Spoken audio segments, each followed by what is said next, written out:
Hi everyone, welcome to Aravali technologies. Myself కొంచెం Sreeja. So ఇవాళ video వచ్చేసి మనకి బైపీసీ స్టూడెంట్స్ ఉంటారు కదా, వాళ్ళు నీట్ ఎగ్జామ్ అనేది రాస్తుంటారు. నీట్లో సీట్ రాకపోతే మేజర్ ఆఫ్ ద స్టూడెంట్స్ అయితే బీఎస్సీ అగ్రికల్చర్ చేయాలి అనుకుంటారు. బట్ వాళ్ళకి చాలా డౌట్స్ అనేవి ఉంటాయి. అసలు బీఎస్సీ అగ్రికల్చర్ అంటే ఏంటి, బీఎస్సీ అగ్రికల్చర్ కంప్లీట్ అయిపోయాక మనము ఫర్దర్గా హైయర్ స్టడీస్ అనేటివి ఏం చేయాలి, ఎలా చేయాలి, అలాగే మనకి బీఎస్సీ అగ్రికల్చర్ తీసుకుంటే అది ఒక మంచి కెరియర్ ఆప్షన్ అయినా కాదా, బీఎస్సీ అగ్రికల్చర్ చేయడానికి అడ్మిషన్ ప్రాసెస్ ఎలా ఉంటుంది అనేది ప్రతి ఒక్కటి మనం ఈ వీడియోలో తెలుసుకుందాం. సో ఈ వీడియోని స్కిప్ చేయకుండా ఎండ్ వరకు చూసేయండి. మనకి బీఎస్సీ అగ్రికల్చర్ అనేది 4 years కోర్సు. సో బీఎస్సీ అగ్రికల్చర్లో మనకి మెయిన్గా అయితే అగ్రికల్చర్ గురించి చెప్తారు. అలాగే మనకి ఇది నార్మల్గా డిగ్రీ అయితే కాదు, దీనికి సపరేట్గా యూనివర్సిటీ కాలేజెస్ అనేటివి ఉంటాయి. బీఎస్సీ అగ్రికల్చర్ చేయడానికి మనకి ఎలిజిబిలిటీ ఏంటంటే ఇంటర్మీడియట్లో మనం బైపీసీ అనేది తీసుకోవాలి. బైపీసీ తీసుకున్న వాళ్ళే బీఎస్సీ అగ్రికల్చర్ చేయడానికి ఎలిజిబిలిటీ. లేదు ఇంటర్ కాకుండా ఇంకేమైనా చేసి ఉంటే మనకి ఎలిజిబుల్ అంటే మనకి డిప్లొమా అగ్రికల్చర్ ఉంటుంది. సో వాళ్ళు కూడా బీఎస్సీ అగ్రికల్చర్ చేయడానికి ఎలిజిబుల్.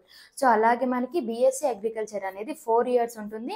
దాంట్లో మనకి 8 సెమిస్టర్స్ అనేటివి ఉంటాయి. సో మనకి ఫస్ట్ 3 years అయితే మనకి ఈ 6 సెమిస్టర్స్ కూడా థియరీ ఎగ్జామ్స్ అనేటివి ఉంటాయి. మనకి లాస్ట్ ఇయర్లో ప్రాక్టికల్స్ అనేటివి చేయిస్తారు, ప్రాజెక్ట్స్ పైన వర్క్ చేయిస్తారు, అలాగే మనకి ఫీల్డ్ వర్క్స్ కూడా చేయిస్తారు.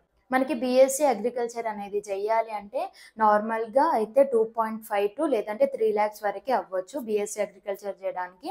లేదు మనకి బీఎస్సీ అగ్రికల్చర్ చేయడానికి ఏమైనా ఎంట్రన్స్ ఎగ్జామ్స్ ఉంటాయంటే అవును ఉంటాయి. ఇప్పుడు నార్మల్గా డిప్లొమా అగ్రికల్చర్ చేశారు కదా, వాళ్ళకి అగ్రిసెట్ అనేది ఉంటుంది. సో అగ్రిసెట్ ఎంట్రన్స్ రాసిన తర్వాత వాళ్ళు బీఎస్సీ అగ్రికల్చర్ అనేది చేయొచ్చు.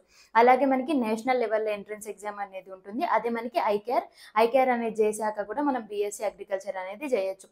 లేదు ఓన్లీ స్టేట్ లెవెల్లోనే కావాలి అంటే మనకి ఎంసెట్ ఎంట్రన్స్ ఉంటుంది.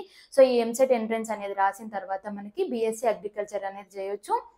డిఫరెంట్ స్టేట్స్కి, ఏ స్టేట్స్కి ఆ స్టేట్కి ఎంసెట్ ఎగ్జామ్ అనేది ఉంటుంది. ఇప్పుడు నార్మల్గా అయితే ఏపీ వాళ్ళకి ఏపీ ఎంసెట్ ఉంటుంది, టీఎస్ వాళ్ళకి టీఎస్ ఎంసెట్ అనేది ఉంటుంది. సో ఇది రాశాక దీంట్లో మనం క్వాలిఫై అయ్యాక మనం బీఎస్సీ అగ్రికల్చర్ అనేది చేయొచ్చు. మనకి బీఎస్సీ అగ్రికల్చర్లో ఎలాంటి సబ్జెక్ట్స్ అనేవి ఉంటాయి. సో మనకి ప్లాంట్ జెనెటిక్స్ ఉంటుంది, అండ్ ఫుడ్ టెక్నాలజీ ఉంటుంది, సాయిల్ సైన్స్ ఉంటుంది, ప్లాంట్ పైథాలజీ ఉంటుంది, ప్లాంట్ ఫిజియాలజీ ఉంటుంది, అలాగే మనకి హార్టికల్చర్ ఉంటుంది, అలాగే అగ్రోనమీ ఉంటుంది, యానిమల్ హస్బెండరీ ఉంటుంది, అలాగే మనకి ప్లాంట్ బ్రీడింగ్ ఉంటుంది. సో ఇవన్నీ సబ్జెక్ట్స్ కూడా మనకి బీఎస్సీ అగ్రికల్చర్లో ఉంటాయి. వన్స్ మీరు బీఎస్సీ అగ్రికల్చర్ అనేది కంప్లీట్ చేశాక దీని శాలరీ ఎలా ఉంటుంది, ఏ విధంగా ఉంటుంది, మన ఇండియాలో అయితే ఏ విధంగా ఉంటుందంటే 20,000 టు మనకి 50,000 వరకు ఉండొచ్చు. ఒక్కో దగ్గర ఒక్కో రకంగా ఉంటుంది. మీకు బీఎస్సీ అగ్రికల్చర్ అనేది కంప్లీట్ అయిపోయాక జాబ్స్ ఉండవు లేవు అని అంటే అలా ఏముండదు.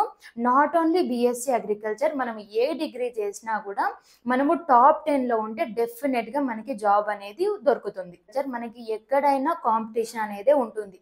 సో కాబట్టి మీరు నార్మల్గా కాలేజ్కి వెళ్ళామా లేదు చదివామా అని కాకుండా మనం ఏ ఎగ్జామ్స్లో అయినా దేంట్లో అయినా కూడా మనం టాప్ 10లో ఉంటే మనకి డెఫినెట్గా స్కోప్ అనేది బాగుంటుంది, జాబ్ ఆపర్చునిటీస్ కూడా మనకి బాగుంటాయి. బీఎస్సీ అగ్రికల్చర్ కంప్లీట్ అయిపోయింది, ఇంకా ఫర్దర్గా హైయర్ స్టడీస్ చేయాలి అనుకుంటే మనకి ఎంఎస్సీ అగ్రికల్చర్ ఉంటుంది, అండ్ పిహెచ్డి వరకు కూడా వెళ్ళొచ్చు. లేదు నేను ఓన్లీ గౌట్ జాబ్సే చేస్తానంటే గౌట్ జాబ్స్కి ప్రిపేర్ అయ్యి మనం ఎగ్జామ్స్ రాయొచ్చు. వన్స్ మీరు బీఎస్సీ అగ్రికల్చర్ అనేది కంప్లీట్ అయిపోయాక జాబ్ ఆపర్చునిటీస్ అనేవి బాగుంటాయి. బట్ ఏంటంటే మనం టాప్ 10లో ఉండడానికి ట్రై చేయాలి. ఈ వీడియోలో మీరు మంచి ఇన్ఫర్మేషన్ అనేది గెయిన్ చేశారు అనుకుంటున్నాను. మీకు నచ్చినట్లయితే లైక్ చేయండి. మీకు ఇంకా ఎడ్యుకేషన్కి రిలేటెడ్ అయిన వీడియోస్ కావాలి అనుకుంటే కామెంట్ చేయండి.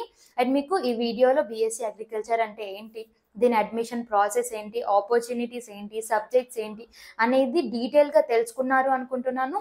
సో మీకు నచ్చినట్లయితే ఈ వీడియోని లైక్ చేయండి, షేర్ చేయండి, కమెంట్ చేయండి. సో మనం నెక్స్ట్ వీడియోలో మాట్లాడుకుందాం.